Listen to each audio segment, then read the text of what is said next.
Hi, I'm Dr. Dave Jando. Welcome back. Today's show is going to be a little bit different. We're going to utilize a segment that I have recorded and utilized on the radio recently. It was the day after our youngest daughter was married. And it's based on a portion of the presentation I gave as the father of the bride's speech. Now, me speaking at a family event is kind of a rare event.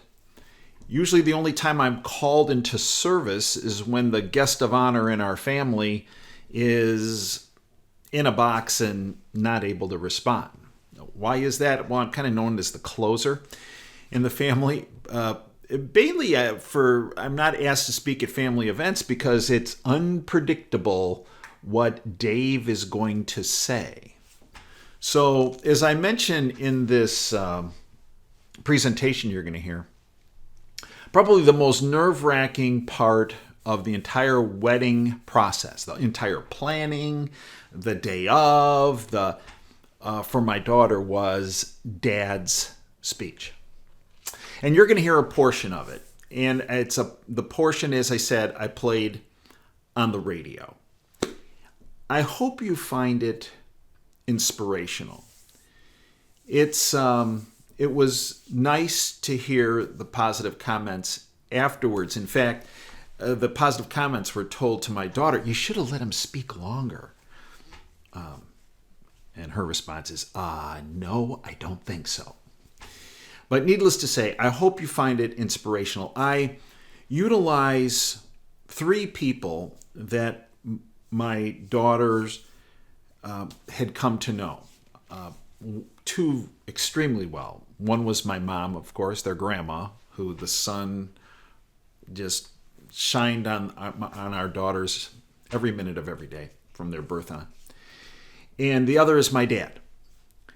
The third was someone my daughters had an opportunity to meet and get to know, Muhammad Ali. So in this presentation, I utilize three inspirational sayings. One from Ali, one from my mom, and one from my dad. And directed at the bride and groom. But it's not just for a bride and groom, really. It's really for each and every one of us. You know, we're constantly told by the powers that be that we really don't have any power over anything. All of us that they call useless eaters. That we're essentially indentured servants to them to pay taxes so they can institute their chaos, control, and power-hungry, money-hungry agenda for them. And nothing could be further from the truth.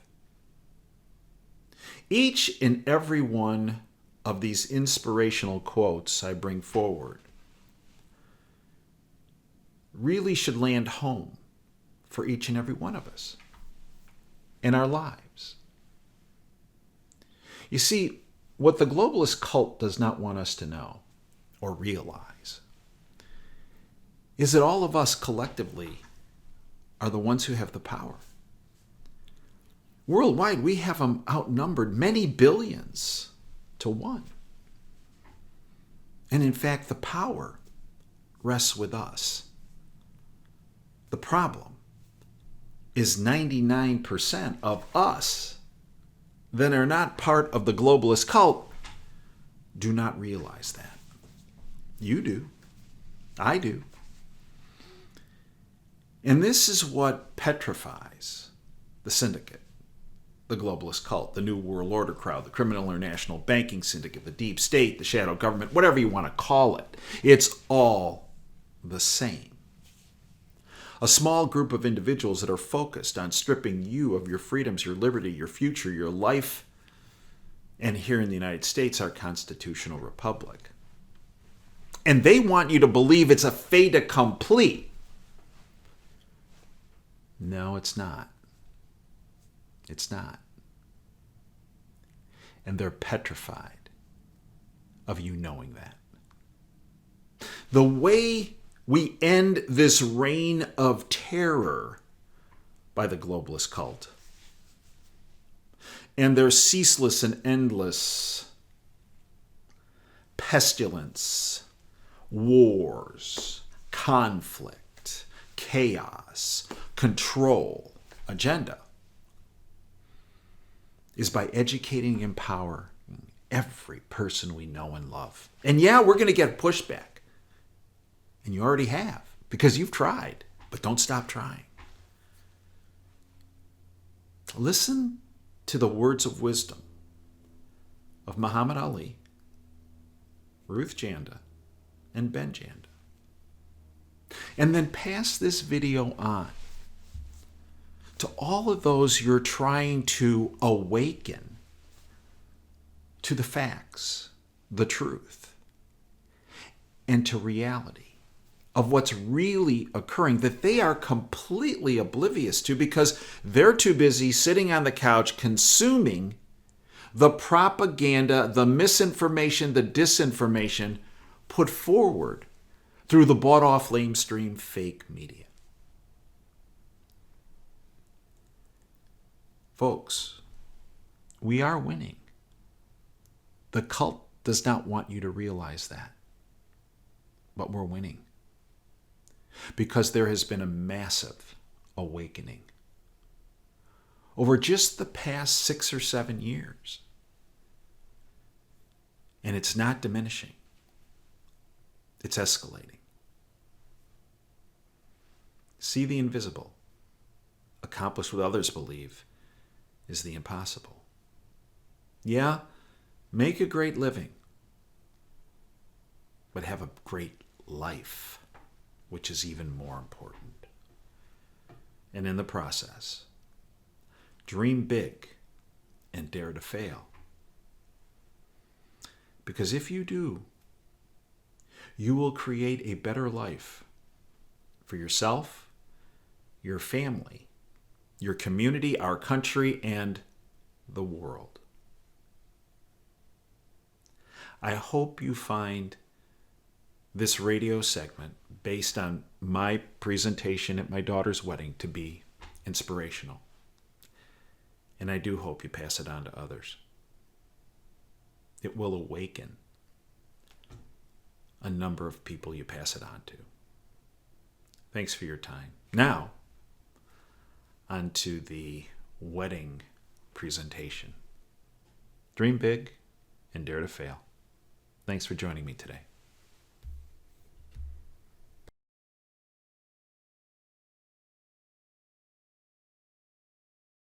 Thanks for tuning in, folks, and welcome back to Wham's Talk 1600's Operating Theater. It's the only OR in all talk radio. I'm Dr. Dave Janda, broadcasting from our ancillary bunker linked to our main Freedom Bunker in the People's Republic of Ann Arbor. We're here for you every Sunday from 2 to 5 Eastern.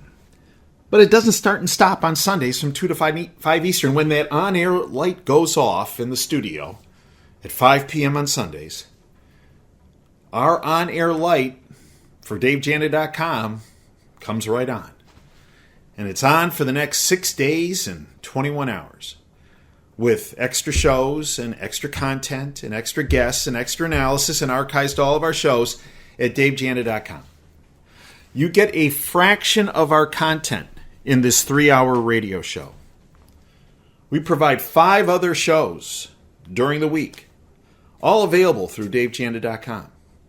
We hope you become part of our Freedom family. Our goal is to provide you information that you're not going to get from any other source. In fact, we've accomplished our goal ever since this platform hit the airways 13 years ago. And we make it so that all those who subscribe to our platform, there's no need for them to go to any other spot other than tuning in on our content. That we refine our information that we get from the sources we've developed over 35 years from behind the curtain, and we bring it to you in a concise fashion. We hope you become part of our Freedom family at DaveJanda.com. Every week on our operating room, folks, we dissect current events that are impacting you, your family, your business, our community, and our country, and we bring to our operating room information and guests the bought-off lamestream fake media either ignores because it doesn't fit into their preconceived, politically correct, bought-off agenda, Because, folks, they're petrified. They're petrified of what might happen if they actually tell you what you need to know. This show is about your freedom. Your political, your economic, your financial, and your health care freedom. Today's Operation Freedom show is a very, very special show because it's occurring on a very, very special weekend. The wedding of our youngest daughter. So today's show, this first segment, will be a new segment that you haven't heard before. The remainder of the show is going to be a best of with some of our best of guests. Joe Bastardi, speaking about the totalitarian's climate agenda. Michael Cutler, speaking about the globalist syndicate's border fiasco. Sarah Westall, speaking about the woke industrial complex. Commander Scott Snow, former in charge of operations for the Top Gun program and the Pacific Fleet, speaking about, well, what it took to be a fighter pilot and what it takes for you to be a freedom fighter, and that is to tune up your situational awareness. And we conclude with American hero Victor Avila, speaking and dissecting about our country's national security, or lack thereof. This first segment is going to be a bit different. As the father of the bride, you always have an opportunity to give a presentation. I do a little more than a toast. I make it an opportunity to pass on some words of wisdom from my parents and also some of my close friends that have helped me and my wife in our marriage that we've had for over 30 years. We mix a little humor in. We try to embarrass the bride a little bit. But it's a speech of love, of inspiration. So let me give you a little couple tidbits from my presentation.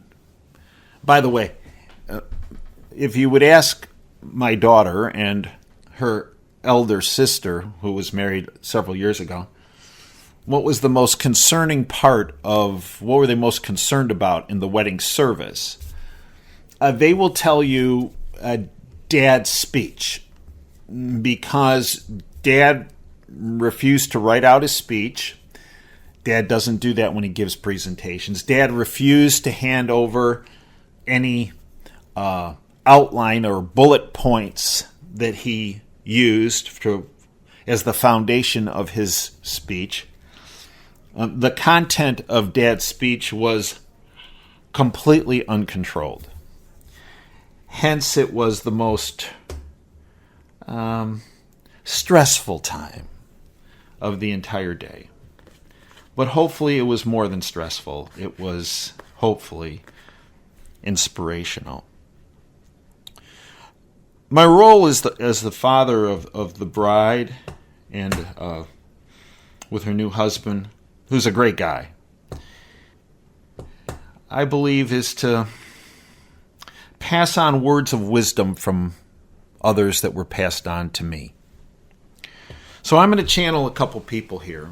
And the first is someone who my daughter met a number of years ago. I got to know this individual through my work in orthopedic surgery, as a sports medicine specialist, as a prevention specialist.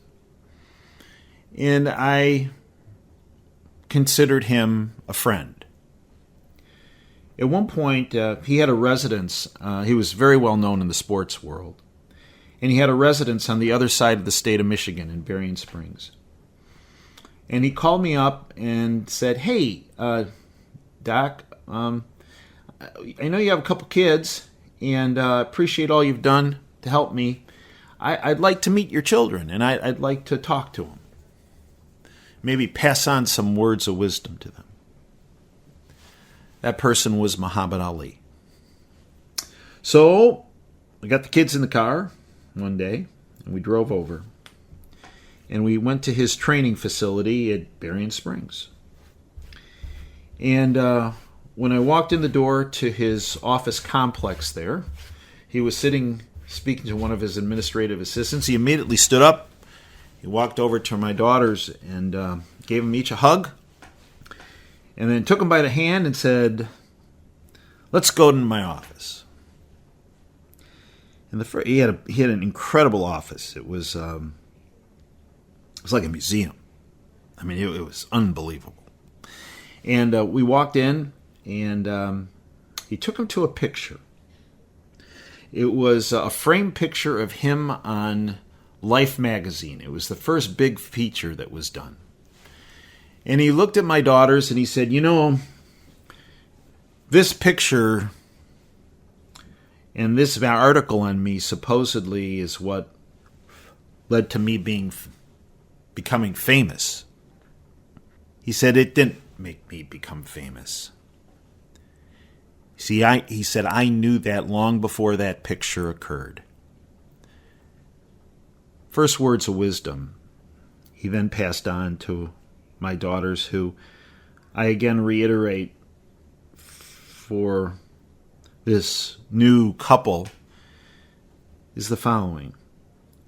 If you see the invisible, is what he told my daughters, you can accomplish what others believe is the impossible. If you see the invisible, you can accomplish what others believe is the impossible. And he went on to tell them that believe in yourself. Because if you don't believe in yourself and your abilities to do good, to be a success, to make a positive difference, no one else will either. It's the first word of wisdom I would give to any couple, let alone my own daughter. See the invisible, and you will accomplish what others believe is the impossible. The second words of wisdom I would pass on are from my mom, the history teacher, the philosopher in the Banda family. One of her favorite characters, if you will, in history was Winston Churchill.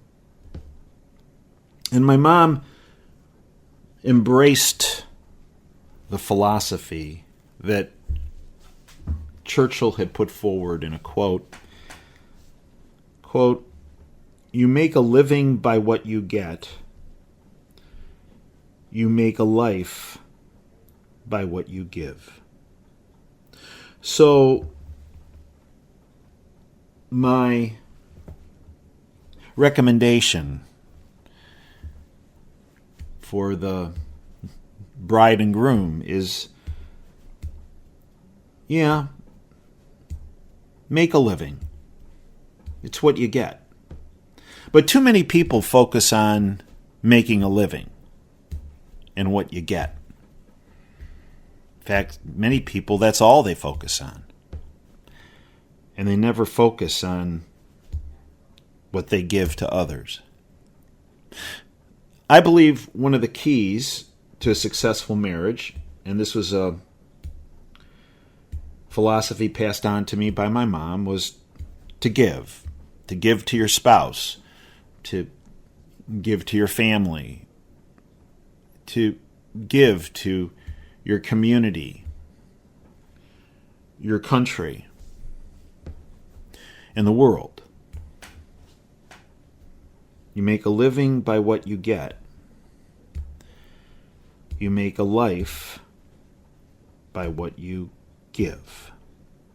And the third inspiration, motivation that I would pass on to not just our daughter and our new son-in-law, not just to every married couple, but to every person, is from the third person I bring forward, and that's my dad, Ben Janda. You hear me say his favorite quote at every one of my interviews I do, every one of my videos, at the end of every Sunday radio show. Dream big and dare to fail. Not dream big and dare to win, but dare to fail. Why? As my dad used to say, if you just try to dare to win, you don't leave it all on the field. There's always something left in the tank. When you do something meaningful in life, and obviously getting married is very meaningful, dreaming big is very important. The sky's the limit in what you can accomplish through your marriage, through whatever activity you're involved in, your vocation, whatever you're attempting to do in life. But daring to fail is key, because you leave it all on the field. You try every avenue to get to a better place in life. Dream big and dare to fail. It was based on a statement made by Norman Vaughan. Norman Vaughan was the chief dog musher for Admiral Byrd when he conquered Antarctica. And after he conquered Antarctica, the entire team said, well, since you're the head of this expedition, we want to name one of the largest peaks in Antarctica after you, Byrd. And he said, nope, not me. Not me. You see, if it weren't for Norman Vaughan and what he did with all these dog teams we've had, and sleds, and all the operations, and with supplies, we never could have accomplished our goals and objectives. No, that peak is not going to be named Mount Byrd. It's going to be named Mount Vaughan. So it was.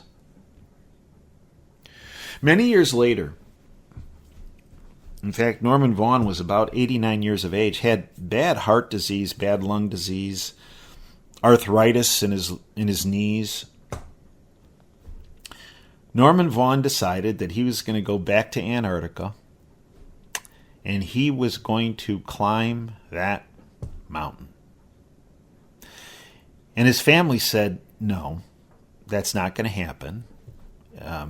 You won't make it to the base of the mountain, let alone summit that peak. You're sick. You're old.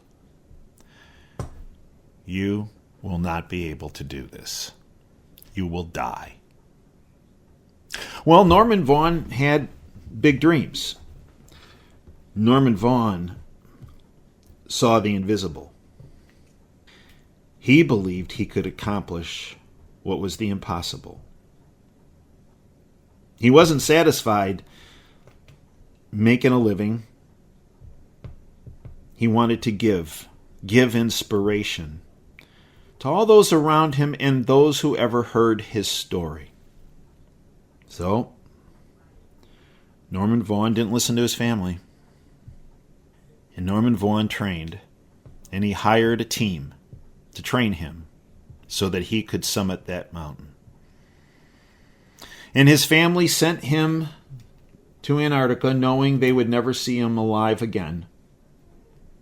They sent him with a guide team to carry his dead body home. Well, Norman Vaughan made it to Antarctica.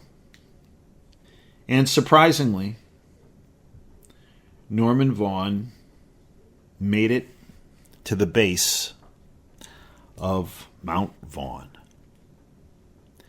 But he still had to summit it.